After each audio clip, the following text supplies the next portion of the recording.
Daniel 6. Dario achou por bem nomear 120 sátrapas para governarem todo o reino e colocou 3 supervisores sobre eles, um dos quais era Daniel.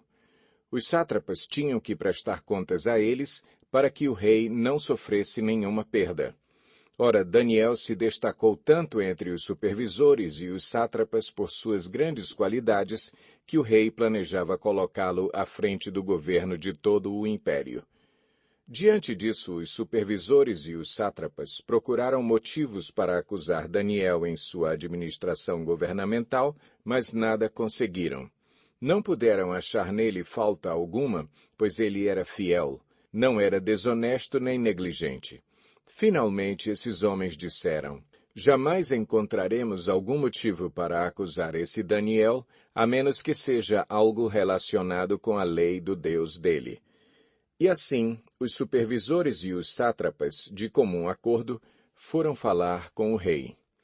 Ó rei Dario, vive para sempre.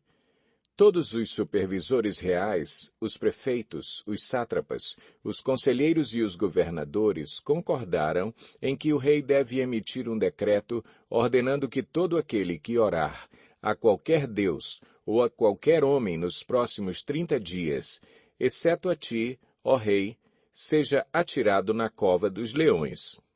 Agora, ó rei, emite o decreto e assina-o, para que não seja alterado, conforme a lei dos medos e dos persas, que não pode ser revogada.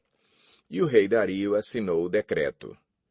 Quando Daniel soube que o decreto tinha sido publicado, foi para casa, para o seu quarto, no andar de cima, onde as janelas davam para Jerusalém, e ali fez o que costumava fazer.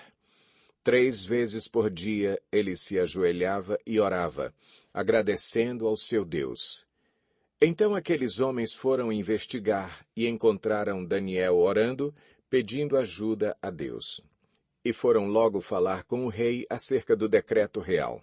Tu não publicaste um decreto ordenando que nestes 30 dias todo aquele que fizer algum pedido a qualquer deus ou a qualquer homem, exceto a ti, ó rei, será lançado na cova dos leões? O rei respondeu: o decreto está em vigor, conforme a lei dos medos e dos persas, que não pode ser revogada. Então disseram ao rei: Daniel, um dos exilados de Judá, não te dá ouvidos, ó rei, nem ao decreto que assinaste. Ele continua orando 3 vezes por dia. Quando o rei ouviu isso, ficou muito contrariado e decidiu salvar Daniel. Até o pôr do sol fez o possível para livrá-lo. Mas os homens lhe disseram: lembra-te, ó rei, de que, segundo a lei dos medos e dos persas, nenhum decreto ou edito do rei pode ser modificado. Então o rei deu ordens, e eles trouxeram Daniel e o jogaram na cova dos leões. O rei, porém, disse a Daniel: que o seu Deus, a quem você serve continuamente, o livre. Taparam a cova com uma pedra, e o rei a selou com o seu anel-selo e com os anéis dos seus nobres, para que a decisão sobre Daniel não se modificasse. Tendo voltado ao palácio, o rei passou a noite sem comer e não aceitou nenhum divertimento em sua presença. Além disso, não conseguiu dormir. Logo ao alvorecer, o rei se levantou e correu para a cova dos leões. Quando ia se aproximando da cova, chamou Daniel com voz que revelava aflição.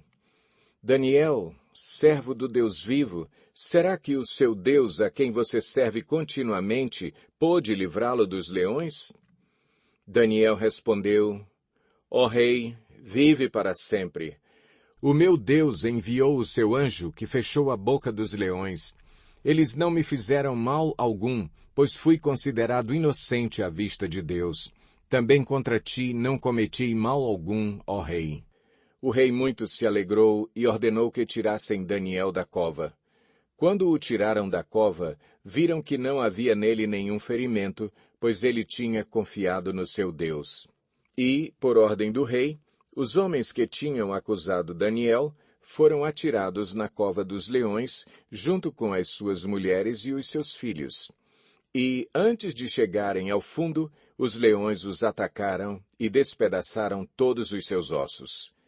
Então o rei Dario escreveu aos homens de todas as nações, povos e línguas de toda a terra: paz e prosperidade.